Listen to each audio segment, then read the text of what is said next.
Assalamualaikum warahmatullahi wabarakatuh. Selamat siang pemirsa Cipanas TV. Kembali saya Wisa Selvia Nurani hadir di sini di program News. Di edisi hari ini, hari Senin tanggal 31 Agustus 2020. Pemirsa Cipanas TV, emansipasi wanita sering kali dikaitkan dengan tokoh pahlawan wanita yaitu Raden Ajeng Kartini. Emansipasi wanita ini mempunyai makna yang begitu dalam, yang erat kaitannya dengan partisipasi para wanita dan juga eksistensi wanita di masa kini yang selangkah lebih maju dibanding dengan perjuangan pada era dahulu kala. Nah, pemirsa Cipanas TV, kali ini talk show hadir, saya berbincang-bincang dengan para Kartini masa kini, para wanita yang sangat luar biasa, dan kita ketemu lagi dengan wanita yang menginspirasi saya, Ibu Dian Wisdianawati. Selamat sore, Bu. Selamat sore. Dan saya juga ditemani salah satu wanita yang luar biasa juga, yaitu ex-komisaris Bank Syariah, juga pengusaha tour and travel, dan juga sebagai seorang pelajar apa? Kan nanti kita tanya beliau ya. Kemudian juga seorang pekerja sosial, yaitu Ibu Ira Prawirabisma, ya Bu, dengan usia yang 64 tahun. Pemirsa Cipanas TV, Ibu Dian Wisdianawati, mungkin pemirsa Cipanas TV masih ingat beliau. Beliau adalah Presiden Global Indonesia Network, kemudian Ketua Umum Granita juga, dan dosen Leadership Entrepreneurship, juga aktivis sosial. Kita akan berbincang-bincang lebih jauh lagi dengan para wanita luar biasa ini mengenai peranan wanita di masa kini. Baik, Ibu Dian, sehat? Alhamdulillah. Kita ketemu kapan ya? Iya, ketemu lagi. Mudah-mudahan Ibu nggak bosan ya, Bu? Oh, enggak dong. Ibu, saya ingin berbincang lebih banyak lagi dengan Ibu. Mungkin pada beberapa waktu yang lalu kurang puas gitu ya, Bu ya. Jadi nambah ya? Iya, nambah nih. Dan Ibu adalah salah satu perempuan yang menginspirasi saya. Tambah nih nanti sama Bu Ira sepertinya gitu ya. Nah, kalau Ibu sendiri, siapa Bu tokoh perempuan yang menginspirasi Ibu? Tentunya tokoh perempuan yang paling menginspirasi saya adalah ibu saya sendiri. Karena dari beliau saya lahir, kemudian juga saya dibesarkan dari seorang ibu yang sangat strong ya, sangat powerful. Karena apa? Beliau itu adalah seorang wanita karir. Dia seorang leader, seorang olahragawan. Dulu beliau adalah atlet tenis ya, jadi beliau sangat aktif. Tetapi beliau juga tidak melupakan kodratnya sebagai perempuan. Jadi setiap pagi itu beliau masih menyiapkan sarapan untuk kita. Beliau sebelum berangkat kerja selalu mempersiapkan kita, sempat ngedandanin saya sebelum sekolah gitu kan, bawain bekal dan sebagainya, dan sangat protektif terhadap anak-anaknya. Alhamdulillah saya melihat ibu saya cukup berhasil dalam mendidik anak-anaknya ya, karena dalam usia yang lanjut begini ibu saya juga masih mandiri. 83 tahun umurnya sekarang, tapi beliau masih sangat kuat, kemudian juga masih sangat tajam ingatannya, kemudian juga masih suka kalau kita ngumpul itu ibu saya tuh masih ngasih anak-anaknya itu uang, ngasih anak cucunya itu, jadi sangat, karena beliau sangat mandiri dan masih mendapatkan pensiun kan sampai sekarang gitu. Jadi itu yang tidak bisa saya lupakan. Dan yang kedua adalah tokoh yang paling berpengaruh untuk saya adalah Bunda Teresa, yang sangat mempengaruhi saya dan sangat menginspirasi saya. Karena apa? Bunda Teresa itu adalah tokoh yang penuh dengan cinta. Dengan cinta beliau itu bisa membuat dunia itu terkesima gitu loh, bahwa seorang Bunda Teresa bisa memperjuangkan begitu banyak orang-orang miskin ya, yang tidak dipedulikan oleh dunia ya. Kemudian sama Bunda Teresa dirawat dan dibesarkan, diberi makan dan sebagainya dalam segala keterbatasan. Itu yang saya sangat terkesan, sehingga saya melakukan itu di Cianjur ini. Saya pulang ke Cianjur dari Amerika dulu adalah bercita-cita untuk membantu anak-anak yang kurang beruntung, sehingga saya dengan teman-teman mendirikan sekolah gratis ya untuk anak-anak yang ditinggalkan oleh orang tuanya ke luar negeri bekerja. Karena Cianjur kan kantong TKW, jadi saya sangat sedih ketika melihat kota saya sendiri ya, kok orang lain udah ekspor ini, ekspor itu, kenapa Cianjur hanya bisa ekspor TKW gitu kan, sehingga anak-anak itu kan banyak yang nggak terurus di rumah. Jadi ketika ibunya pergi ke luar negeri, anak ditinggal sama bapaknya. Bapaknya banyak yang kawin lagi. Jadi anak-anak itu diurus sama siapa ya? Sama kakeknya, sama neneknya yang nggak bersekolah. Kemudian juga pergaulannya nggak jelas. Akhirnya kami mendirikan sekolah itu di kantong-kantong TKW. Gitu ya. Kemudian juga ada satu lagi inspirator saya adalah Siti Khadijah. Siti Khadijah adalah istri Rasul yang juga berjuang ya, sangat menginspirasi karena beliau mengikhlaskan hartanya itu untuk perjuangan sang suami. Jadi luar biasa lah, banyak sekali perempuan-perempuan hebat yang bisa menginspirasi kita seperti itu. Kalau istri sekarang gimana Bu, kira-kira mau nggak ya mengorbankan semua hartanya buat suaminya?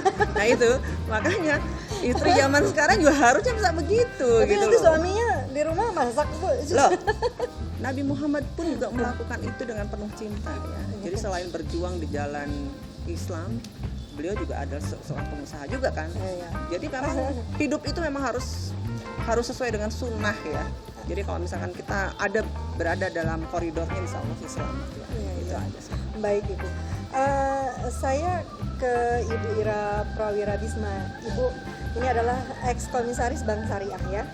Nah, Ibu berada di dunia yang mayoritas yang pekerjanya adalah seorang laki-laki gitu. Sebagai perempuan, bagaimana Ibu memimpin orang di tempat kerja dan di kalangan pengusaha yang memang mayoritas laki-laki? Apa Ibu mempunyai kesulitan atau seperti apa? Saya kira itu malah suatu opportunity ya, satu keberuntungan ya.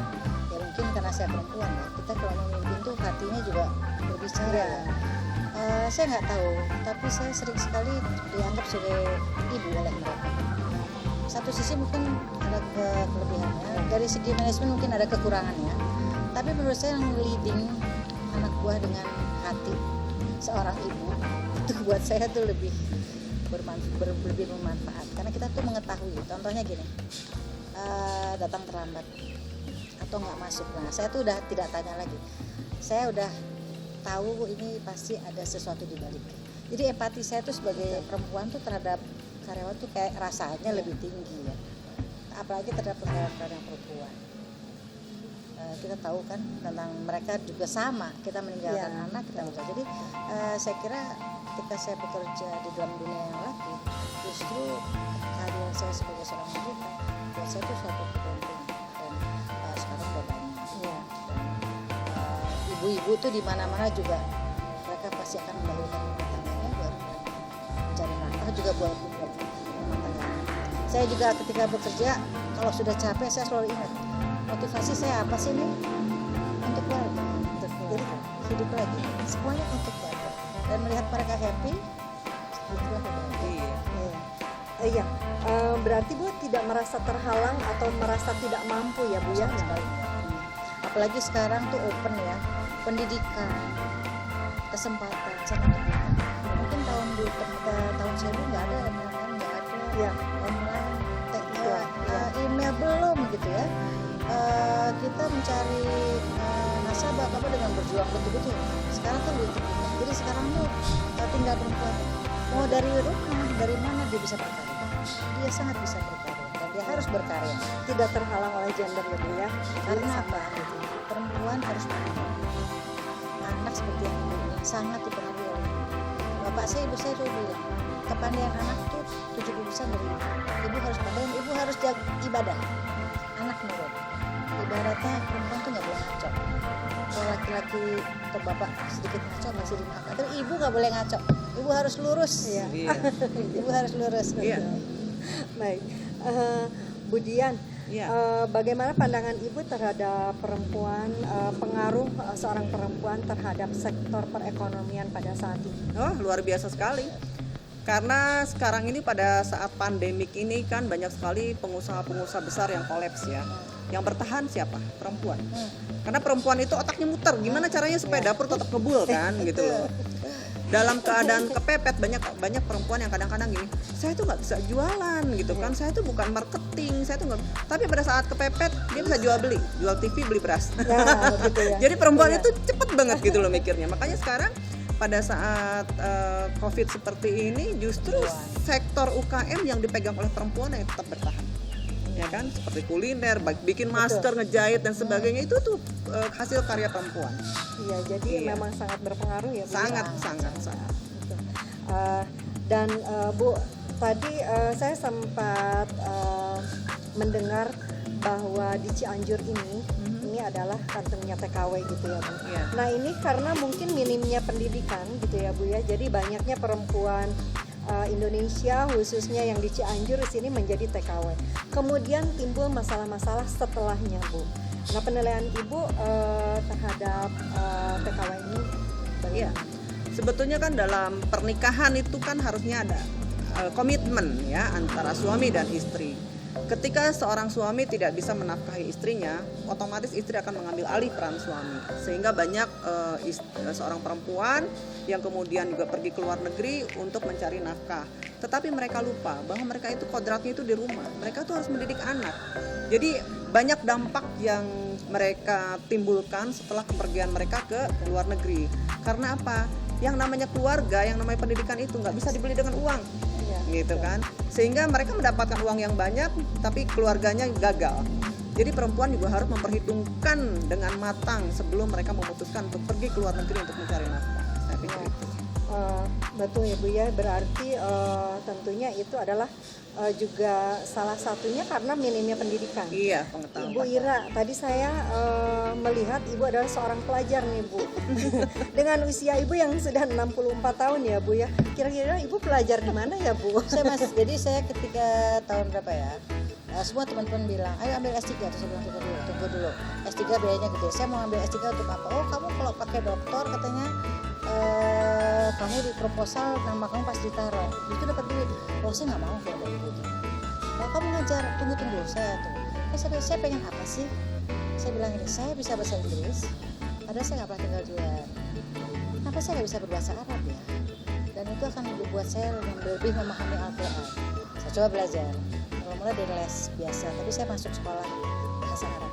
Dan ternyata karena saya bukan pendidikan pesantren, sulitnya luar biasa. Jadi sekarang saya udah tahun kelima, tapi lumayan. Kalau orang tahu bilang saya udah nahwu 2, udah sorof udah, masih terus. Jadi teorinya bahasa Arab aja saya belum selesai. Nanti setelah selesai baru kita latihan ngomong. Apa namanya? Susah. Conversation. Baru latihan. Sekarang tuh saya baca mengerti, ngomong dulu. Tapi Nggak saya apa-apa, tidak happy akan sekali. terlambat ya Bu ya Enggak, untuk benar. Saya happy belajar. sekali dan saya excited sekali sekolah bahasa Arab itu karena dengan belajar bahasa Arab memang betul. Sekarang baca Quran mulai ngerti-ngerti, orang ngomong mulai ngerti-ngerti. Dan karena ngerti itu membuat tambah cinta dan itulah belajar di situ. Nah, Ibu karena Ibu tidak terhalang oleh usia menjadi seorang pelajar ya Bu ya.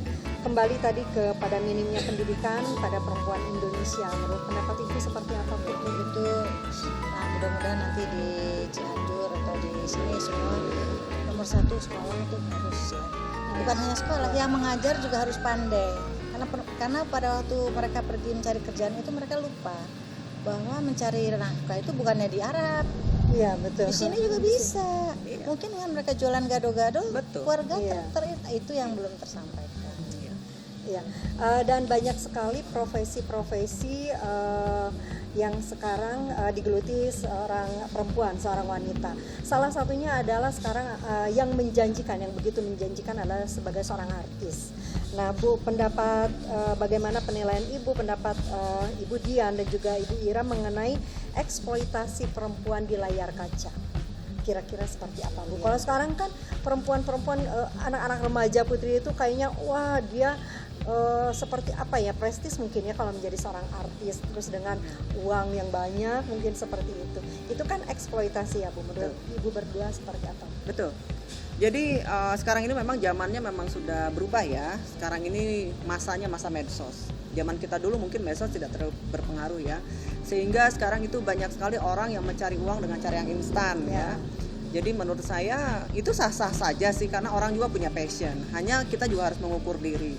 Karena begini, orang yang berkualitas itu, manusia yang berkualitas, baik laki-laki maupun perempuan, semakin tua itu semakin mahal harganya karena semakin banyak pengalaman dan pelajaran yang sudah didapat ya.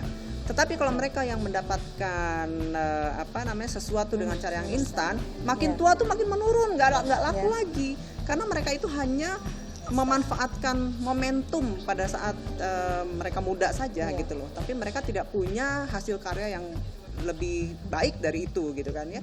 Makanya ini juga saya sangat menyesalkan. Jadi bagaimana caranya supaya para perempuan ya khususnya bisa menggali potensi dan tahu bahwa mereka itu passionnya tuh di sini, jadi nggak bisa dipaksain loh semua orang bisa jadi artis, nggak bisa juga gitu. Toh orang juga seperti ada lah desainer terkenal itu perempuan bisa, kemudian ada yang kuliner bisa gitu kan ya. Jadi tidak semua orang harus mencari uang dari lahan yang sama gitu.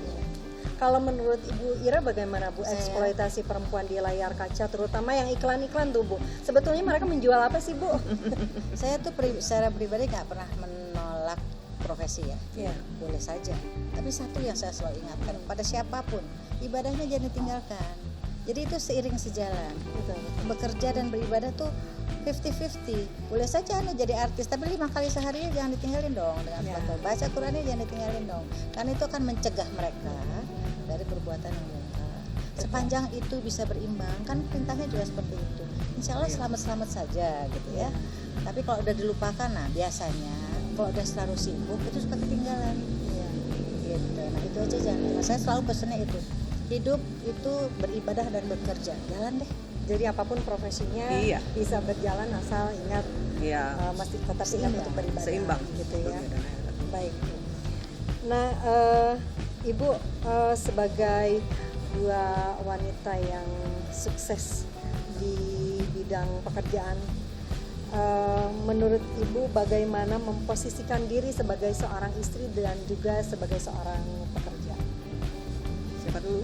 Boleh Ibu Dian dulu. Oke. Seperti yang sering kali saya bilang bahwa perempuan dan laki-laki itu punya fungsi masing-masing. Perempuan pun bisa melakukan pekerjaan yang biasa dilakukan oleh laki-laki, tetapi jangan melupakan kodrat.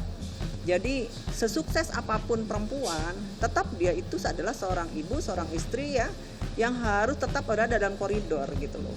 Jadi sebelum bekerja mereka tidak bisa melimpahkan tugas kepada asisten rumah tangga. Ya. Karena tugas ibu itu tidak bisa diwakilkan. Apalagi cinta itu nggak bisa diwakilkan gitu. Meskipun sekarang teknologi sudah maju, kita bisa video call dengan anak-anak di rumah ya, tapi itu tidak bisa meinikan hubungan emosional antara ibu dan anak gitu loh. Jadi Tidak bisa diwakilkan dengan tidak medsos bisa ya, Bu, ya? tidak bisa diwakilkan. Saya ingin bertanya kepada teman-teman perempuan ya, berapa kali sih Anda memeluk anak dalam sehari gitu loh? Rasanya udah jarang sekali anak-anak kita peluk. Padahal anak itu sangat membutuhkan pelukan. Tidak peduli teknologi maju sehebat apapun, cinta itu nggak bisa digantikan oleh teknologi. Jadi saya pikir perempuan juga harus ingat itu sehingga ikatan emosional antara ibu dan anak tetap terjaga. Mungkin Ibu Ira ingin menambahkan bagaimana cara memposisikan diri Ibu sebagai seorang istri dan juga Ibu adalah seorang komisaris dulu ya Bu ya, seperti apa Bu? Ya sama mungkin dengan Mbak Dia, serupa tapi tak sama.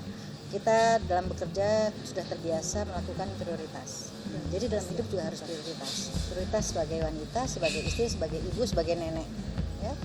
Ketika ada sesuatu hal lain yang harus dikerjakan, kita harus berpikir mana nih yang saya dulukan.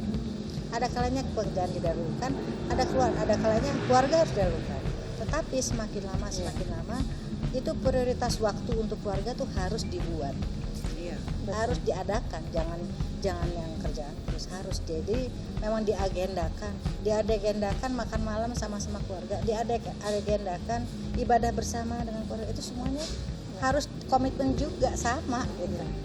Bukan hanya sekedar kerja, tapi komitmen terhadap keluarga, terhadap anak-anak tuh harus diagendakan dalam 1 minggu. Ya saya juga dalam 1 minggu harus ketemu, mau pergi harus diharuskan. Ibu sebagai seorang perempuan yang sukses ya Bu ya, dan juga mantan komisaris Bank Syariah, luar biasa ya Bu ya, komisaris ya Bu ya. Nah, impian Ibu apa sih Bu setelah selesai dengan jabatan Ibu sebagai komisaris Bank Syariah ini? Impian Ibu seperti apa Bu? Alhamdulillah saya sampai sekarang juga masih bergiat. Memang anak-anak bilang, Bu cari apa lagi sih Bu? Ya.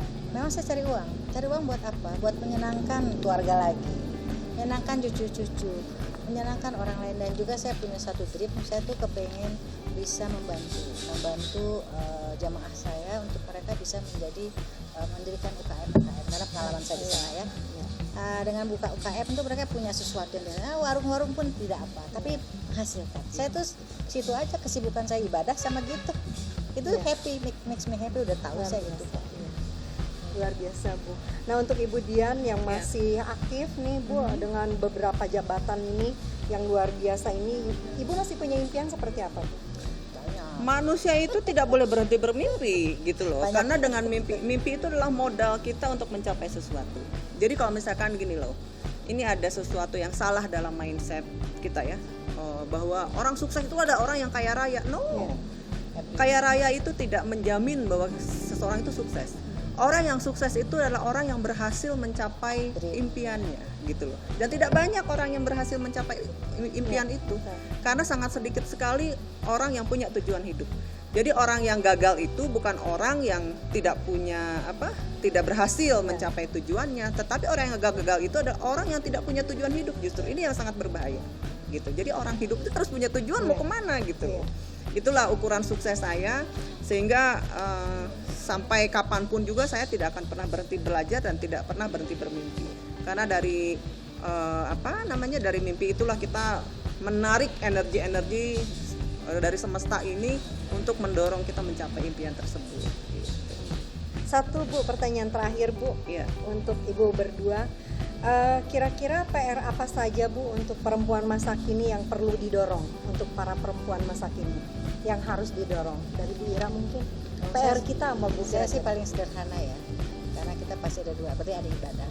Jadi saya selalu bilang, kadang-kadang saya dengar ibu-ibu bilang, aduh doain saya dong biar dapat mantu yang soleh gitu ya. Semuanya dari kita sendiri.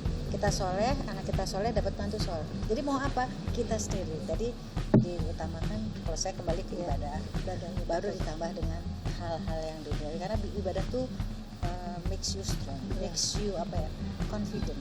Karena kamu punya berdekat dengan yang maha memiliki gitu. Yang perlu didorong berarti dari segi keimanan seorang perempuan itu sendiri. Apalagi dari zaman sekarang ya, itu jangan bahkan harus ditingkatkan. Karena ibadah 5 kali sehari nggak cukup, harus tambah lagi, mesti tambah puasanya, zikirnya, itu harus. Dan itu membuat kamu kuat. Kalau Ibu gimana Bu? PR-nya apa saja Bu kira-kira untuk perempuan masa kini? Permasalahan utama dari setiap manusia ya adalah kurangnya kepercayaan diri. Sehingga banyak sekali, terutama perempuan ya, perempuan itu kan makhluk yang gampang galau ya. Jadi mereka itu jarang sekali mendengarkan apa yang menjadi kata hati mereka. Ketika kata hati mereka berkata bahwa saya ini di sini loh langkahnya, tapi ngelihat orang lain begini, mereka ikut arus ke sana. Lihat orang lain begini, mereka, sehingga akhirnya mereka semakin tua semakin kacau hidupnya, tidak punya lagi tujuan hidup gitu loh. Jadi saya ingin ya perempuan itu berusaha untuk tahu potensi mereka, tahu bahwa mereka itu punya harga, tahu mereka itu punya nilai, dan tahu bahwa mereka itu adalah makhluk yang juga deserve to be sukses ya. Mereka juga bisa sukses kok gitu loh, dengan potensi masing-masing. Kita kan dilahirkan dengan potensi sendiri-sendiri, semuanya unik, punya kelebihan dan kekurangan masing-masing. Nah, bagaimana caranya supaya kekurangan itu diolah menjadi sebuah kelebihan sehingga mereka bisa bernilai hidupnya? Karena orang yang bernilai itu adalah orang yang tidak pernah mati, hidupnya panjang. Karena apa? Setelah mereka tidak ada pun karyanya masih tertinggal di belakang gitu loh, yang akan diikuti oleh perempuan-perempuan lain yang terinspirasi oleh langkahnya. Itu saja sih. Baik Ibu, sebelum kita menutup perbincangan pada sore hari ini, kira-kira dari Ibu berdua ada saran untuk para wanita di Indonesia supaya bisa menjadi sukses seperti Ibu berdua? Sarannya apa Bu? Dari Bu Ira Bu, saran untuk rekan-rekan wanita di Indonesia, sarannya? Istilahnya tuh move on tuh apa ya? Keep alive ya.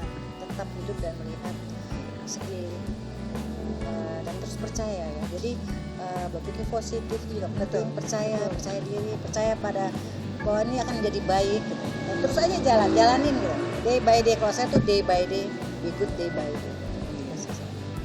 Iya. Kalau dari saya sendiri sih untuk para perempuan, jangan pernah berhenti bermimpi. Terus jangan juga mengabaikan kata hati, bahwa kata hati itu adalah kompas hidup kita ya. Bahkan ada yang bilang bahwa hati nurani itu adalah kata hati nurani adalah kata hati Tuhan. Jadi dengarkan kata hati dan belajar untuk menggali potensi diri supaya hidup kita lebih bermakna. Ya baik Ibu, terima kasih untuk waktunya Ibu. Terima kasih saya bisa ketemu lagi sama Ibu Dian dan Ibu Ira yang luar biasa ini. Mudah-mudahan kita bisa ketemu lagi ya Bu ya. Jangan bosan-bosan ya Bu Dian ketemu saya. Enggak lah. Baik pemirsa Cipanas TV, demikianlah talk show atau perbincangan kita pada sore hari ini bersama Ibu Ira dan juga Ibu Dian. Mudah-mudahan perbincangan ini mempunyai makna dan berkah juga amanah untuk kita semua. Dan untuk para wanita Indonesia tetap semangat, jangan berhenti untuk bermimpi seperti kata Bu Dian sampaikan tadi. Baiklah, wabillahi taufik wal hidayah. Assalamualaikum warahmatullahi wabarakatuh. Sampai ketemu lagi di program news selanjutnya. Terima kasih.